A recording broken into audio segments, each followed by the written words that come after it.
Hi, my name's Layla, and I'm a process consultant. I've worked with thousands of small businesses at this point to help systemize their operations so that daily work can happen without the owner's direct involvement, and so that things feel systemized and like a well-oiled machine. I've learned these skills not from some fancy degree or some certificate program, but from actually doing this work for over 8 years, one-on-one with clients and at scale through memberships, courses, and all sorts of other things. Along the way, I've realized what works and what doesn't work.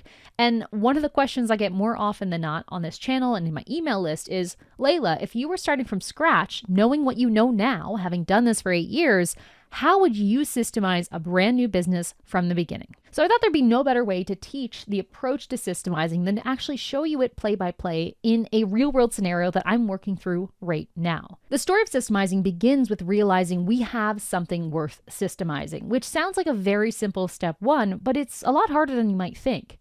When you're starting a new business, the biggest challenge is often figuring out, do you have a product that fits in the market? Do you have product market fit, in other words? Do you have something people want to buy?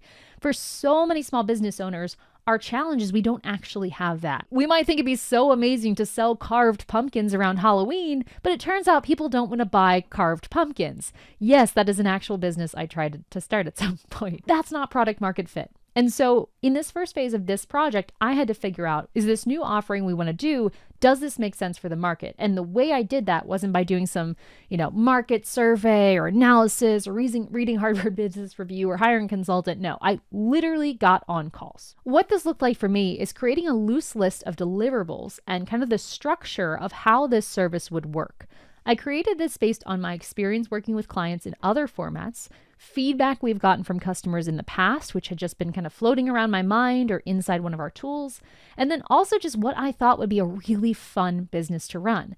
I combined that all into one bulleted list of here's what the deliverables would look like. From there, I went out to the market, aka you guys, and I set out with a goal of having 50 sales calls by the end of the year. So this would have been about a 2 or 3 month period. What we did is we sent a 1-sentence or a 2-sentence email to our email list. It looked something like this, and it basically invited people to book a sales call with me. There was basically no screening. There was really no expectation set. It was very simply, if you want this promise, come on this call and let's talk through it. My primary goal in the call was to actually talk to people and figure out what's going wrong for them and what kind of help do they want in a perfect world. If it felt appropriate, I would then mention, hey, here's what I'm thinking. Does this fit for you? And what started to happen quite quickly in those calls is people were like, oh, that sounds like exactly what I'm looking for. Or better still, they would describe what they want as their perfect outcome without me leading them. And then I'd say, oh, that's exactly what I'm offering. Beautiful. And that's what the first phase of systemization looks like. This whole process was extremely human, extremely conversational. Yeah, it was extremely time intensive to some degree, but it was just conversations back and forth to see, hey, do people actually want this? Do they want it in this format? If what they wanted and what I was planning on offering did align, that kind of proved out my hypothesis started to make sense. And so I started quoting prices on those calls. I would say something like, oh, well, this sounds great. We offer this service. They'd ask, what's the price? I'd say, oh, it's $5,000 or whatever the pricing might have been. And I'd see what they say. I would see if people would say yes, if they would say no, if they'd say, oh my God, that's way too much, or oh, that's it. And the reactions on people's faces and the actual dialogue we had after helped me inform, is that price good or should it increase? And folks who are on those calls, some of you might be watching this video, I hope you recognize that the pricing you got was the pricing that was fair and deemed by the market at the time. If you decide to join me, amazing, you would get that price.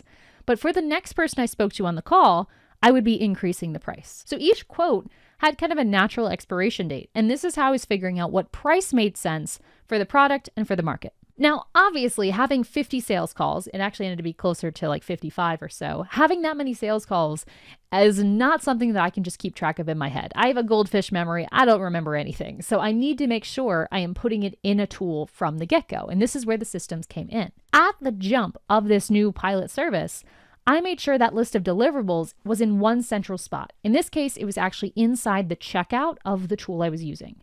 Number 2, I made sure I had a CRM from day one. A CRM is essentially just a software or a tool or a spot where you keep track of people and what you talk to them about. It's like a Rolodex on steroids. And I did not really want to go add some kind of fancy CRM yet because this was just an experimental service. So for me, I built a CRM inside my work management tool. I happen to use ClickUp, but whether you're using SmartSuite, Monday, Asana, Trello, whatever tool you're using, you can build something like this in yours as well. This kind of flexibility and the ability to build anything you want is the reason why I recommend every single small business, whether you're a solopreneur or a team of 50, you have a work management software of some kind. And trust me, something a little bit more powerful than Microsoft Projects or Google Workspace is definitely worth it here. If you don't have one of those tools, I have a video helping you pick one up here, but that's an aside. My CRM looks something like this. Extremely simple, built right into my work management tool. The way it worked is when someone booked a call on Calendly, it automatically created an entry for them in this CRM.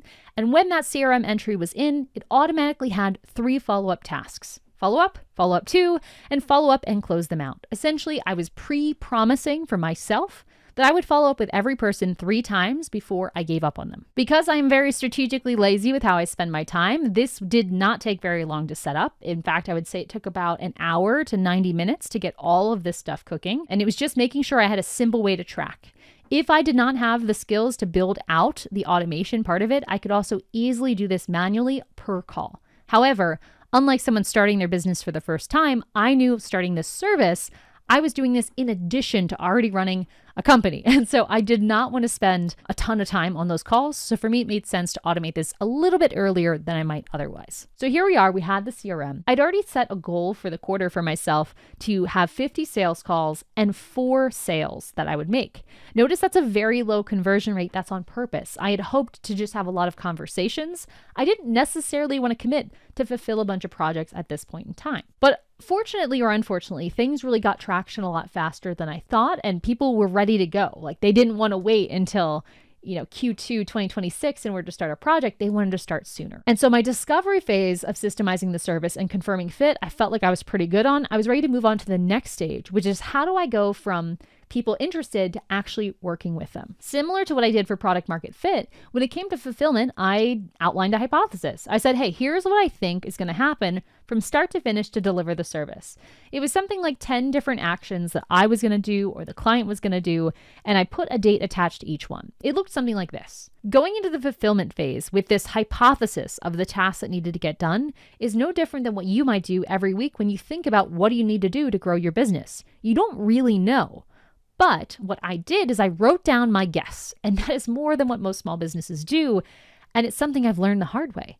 By writing down my guess, I gave myself space to keep track of when my guesses were wrong, in which when we just memorize our to-do list and we just wing it, we never have that track record. We never have that log. As I went through a project and I realized things were wrong, I actually had a task for myself called keep notes from, guided experiment or something like that. And in that task, I would just leave notes of every little thing that went wrong. It might be something a client noticed, but more likely it was something that I noticed or felt or thought or ideated about. And I kept this running log of all the, quirky things I think we could do different. When that client was finished, I'd go to that retrospective, look at all my notes, and I implement those changes. And so the next time, my hypothesis is a little different. My outline is a little bit different and a little bit more accurate. Next time again, next time again, next time again. And when we're systemizing a business, this is really what we're aiming for. We're trying to build a positive feedback loop. So each time we do a thing, it gets better. My job for designing the service was to create the pilot environment, create that first hypothesis, and then let it run. Whether I was fulfilling it or someone else was fulfilling it, the important steps were that we had them logged, we had a list of things that went wrong or could be better, and then we revisited that list, which is something a lot of people skip. We just ignore that. No. My job was to build the flow, document our guesses as to what was going to happen, and then correct those at the end if and when things felt off. 1, 2, 3, 4, 5 clients through in this process, and all of a sudden the hypothesis I had at the beginning was almost unrecognizable from what it was 5 times in. And I should call out each of the edits and kind of like feedback I was tracking for myself through those clients were all generally small things. I didn't have a lot of time, right? Because I was fulfilling these projects. And so if I had a major piece of feedback like, hey, we should fundamentally change where our clients are finding their information. That will take me 10 hours to build. I didn't have time. I didn't have the luxury of time to take 10 hours to make that happen yet. So I focused my fixes on small little tweaks. For example, I might have a task that says, hey, rather than following up after call 1, let's send them the prep before call 1. Great. Revise that next time. The riskier bets, the things that took a lot of time but could really pay off, I actually did not prioritize during these first 5. And I think that's a good lesson for a lot of us here. When we're systemizing our business, if we go too far down any one lane, we're no longer taking hypotheses and little tests, not taking tiny experiments, as Ness Labs would say.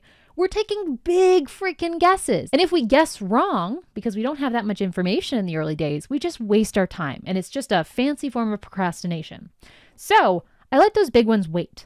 And it wasn't until about 5 clients in where I started to see, again and again and again and again and again, some of these big structural changes, like creating a client portal, would have really helped in all of these different ways in the experience. Because at this point, I had enough reps that I felt confident that this wasn't just a risky bet, this was a surefire win. I then set aside the time to build out this kind of portal, which is a heavy lift in terms of a systems project, about 10 hours to build this thing out. And I rolled out a beta edition to the 2 next clients. And I'm guessing you know what happens next, right? Maybe not. Well, okay, let me get spoiler alert. I created a positive feedback loop from that. We created this beta client portal, we rolled it out to 2 clients, and we watched the feedback come in. Every time there was feedback, we logged it. If it was a small edit, we'd fix it. If it was a big edit, we'd wait. Feedback, feedback, feedback, feedback. All of that feedback was then used to create a better portal, which at the time of recording this video, we are prepping to now roll out to the rest of all of our clients moving forward. So we went from beta portal to hopefully a finished portal, or at least version 1 of a portal that can now be used by all of these clients. But now that I'm in a position that I know what needs to happen, by who, when, why it's happening, and where we track it all, I need to figure out the last piece of the equation, which is how do we do this and how can I communicate that how so someone else, another who, can take this over.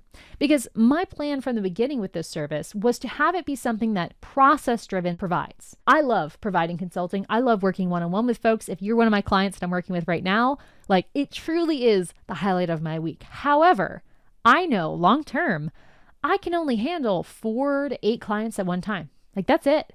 More than 4 to 8 in this kind of arrangement of this kind of service, my quality of care has to drop down. And that's not something I'm willing to do. You can see more about that in this video.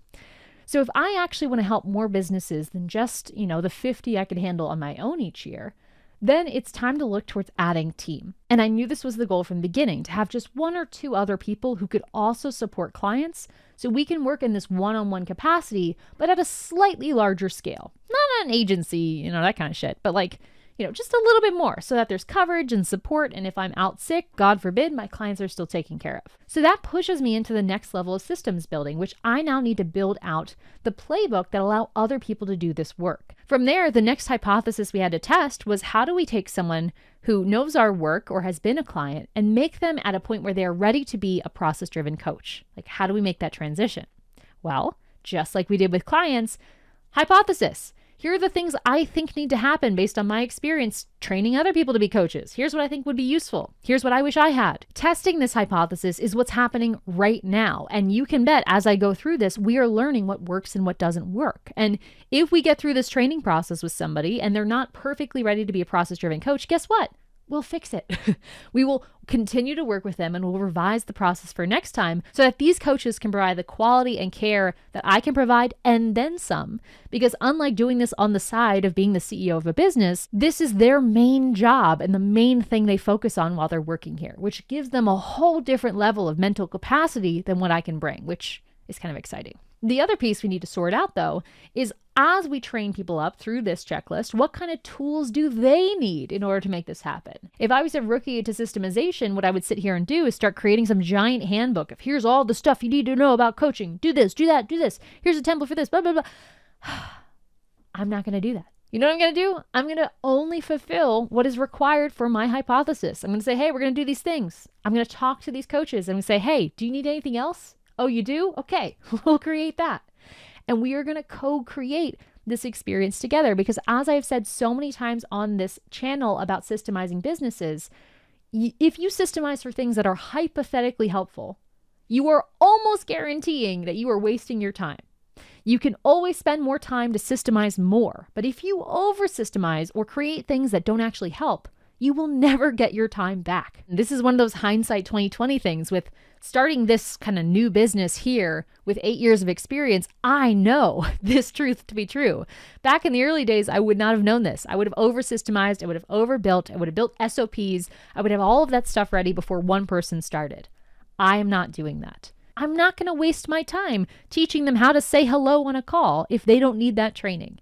And the reason I'm going to know whether they need more or less is based on their actual results, not based on some hypothetical anxiety or fear I might have of what they might or might not need. Which, speaking of results, brings me to kind of the last phase of the systemization journey, which is measurement.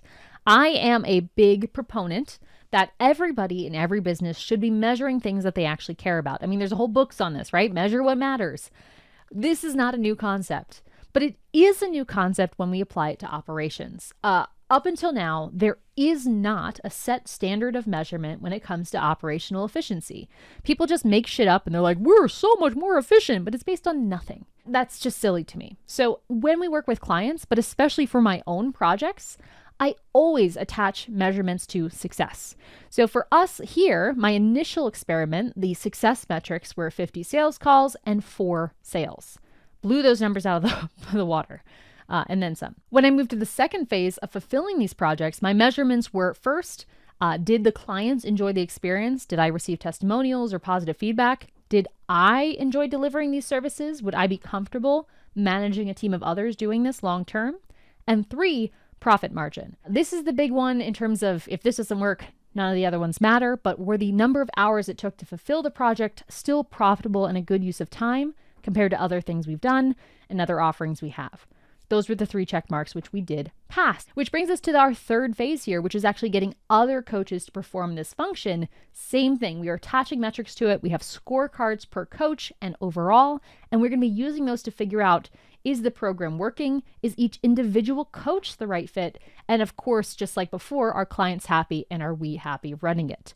Profit margin doesn't go away here, but we do add additional metrics to make sure this phase is really working out. We're combining all of these metrics with an overall workload view, so we make sure we're always scheduling our clients to when there actually is capacity for them, which I have a whole other video on that topic up here if you're curious, but that's how all of this stuff really fits together to systemize this business function. And also, as we've gone, in order to track these metrics and just make sure everything else is working, we've also established some routines in the business, such as every week, review all sales calls.